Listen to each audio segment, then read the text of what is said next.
আর কোনোদিন আওয়ামী লীগ রাজনীতি করতে পারবে না, কারণ জানা গেল। জুলাই গণ অভ্যুত্থানে ক্ষমতাচ্যুত আওয়ামী লীগ এখন কার্যক্রম নিষিদ্ধ ও দলটির সভাপতি শেখ হাসিনা ব্যাপক নৃশংসতা চালালেও তাদের কোনো অনুশোচনাই নেই বলে মন্তব্য করেছেন স্বরাষ্ট্রমন্ত্রী সালাউদ্দিন আহমদ। ক্ষমতাসীন বিএনপির স্থায়ী কমিটির এই সদস্য বলেছেন, আওয়ামী লীগের রাজনৈতিক পতন হয়েছে, আওয়ামী লীগের রাজনৈতিকভাবে নিপাত হয়েছে, নির্মূল হয়েছে, দাফন হয়ে গেছে দিল্লিতে। সেই আওয়ামী লীগ বাংলাদেশে আর কোনোদিন রাজনীতি করতে পারবে না। শনিবার 4 জুলাই দুপুরে জুলাই গণ অভ্যুত্থানের শহীদদের স্মরণে রাজধানীর আগারগাঁয়ে বাংলাদেশ চীন মৈত্রী সম্মেলন কেন্দ্রে জুলাই জাতীয় সম্মেলন অংশ নিয়ে স্বরাষ্ট্রমন্ত্রী একথা বলেন। জুলাই গণ অভ্যুত্থানের দ্বিতীয় বর্ষপূর্তি উপলক্ষে এ অনুষ্ঠানের আয়োজন করে জুলাই 24 শহীদ পরিবার সোসাইটি ও আমরা জুলাই যোদ্ধা। 2024 সালে জুলাই গণ অভ্যুত্থানের সময় তৎকালীন আওয়ামী লীগ সরকারের নৃশংসতার কথা উল্লেখ করে সালাউদ্দিন আহমেদ বলেন, এরকম একটি নৃশংস হত্যাকাণ্ড ও গণহত্যার পরে আজ পর্যন্ত সেই গণহত্যাকারী শেখ হাসিনার কোনো রকমের অনুশোচনা নেই। তারা জুলাই যোদ্ধাদের অপরাধ হিসেবে তকমা দিচ্ছে। বাংলাদেশে নাকি জঙ্গিবাদের মধ্য দিয়ে তাদের রাষ্ট্র ক্ষমতা ছিনিয়ে নেওয়া হয়েছে।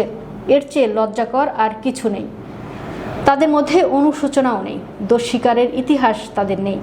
তারা উল্টো বিদেশে বসে বাংলাদেশে এখন নাকি গণতান্ত্রিক সরকারের বিরুদ্ধে বিভিন্ন রকম ষড়যন্ত্র করছে। আওয়ামী লীগের রাজনৈতিক পতন হয়েছে, আওয়ামী লীগের রাজনৈতিকভাবে নিপাত হয়েছে, নির্মূল হয়েছে, দাফন হয়ে গেছে দিল্লিতে। সেই আওয়ামী লীগ বাংলাদেশে আর কোনোদিন রাজনীতি করতে পারবে না। স্বরাষ্ট্রমন্ত্রী বলেন, রাজনৈতিক দল হিসেবে আওয়ামী লীগের বিচার দাবি করেছি আমরা, অন্যরাও দাবি করেছেন, তদন্ত হচ্ছে। ইনশাল্লাহ খুব শীঘ্রই রাজনৈতিক দল হিসেবে তাদের বিচারের কাঠগড়ায় নিয়ে যাওয়া হবে।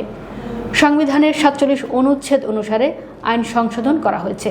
সন্ত্রাস বিরোধী আইন ও আন্তর্জাতিক অপরাধ ট্রাইব্যুনাল আইন আছে। রাজনৈতিক দলের সংগঠনের বিচার করা যাবে।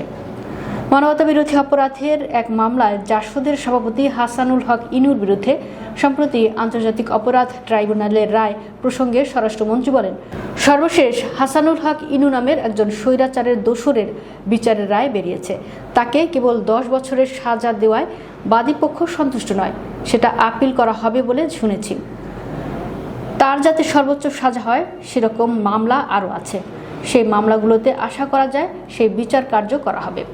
উল্লেখ্য, ছাত্র জনতার অভ্যুত্থানে ক্ষমতাচ্যুত সরকার ও সেই সময়ের ক্ষমতাসীন দল আওয়ামী লীগের শীর্ষ নেতৃত্বের বিরুদ্ধে গুরুতর মানবাধিকার লঙ্ঘনের প্রমাণ পেয়েছে জাতিসংঘের তথ্যানুসন্ধান দল। স্বৈরাচারী সরকার নিরাপত্তা বাহিনী, গোয়েন্দা সংস্থা এবং দল ও সহযোগী সংগঠনগুলোকে যুক্ত করে মাত্রাতিরিক্ত বল প্রয়োগ করেছে।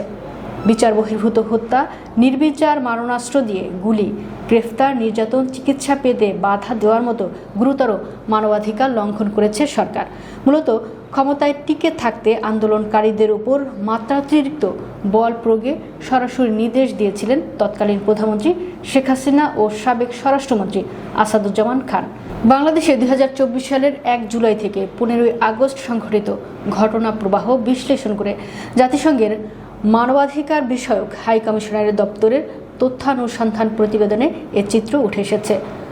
114 পৃষ্ঠার এ প্রতিবেদনে ওই সময়ের নৃশংসতা ও মানবতা বিরোধী অপরাধের জন্য বিগত সরকার ও শাসক দল আওয়ামী লীগকে সরাসরি দায়ী করা হয়েছে।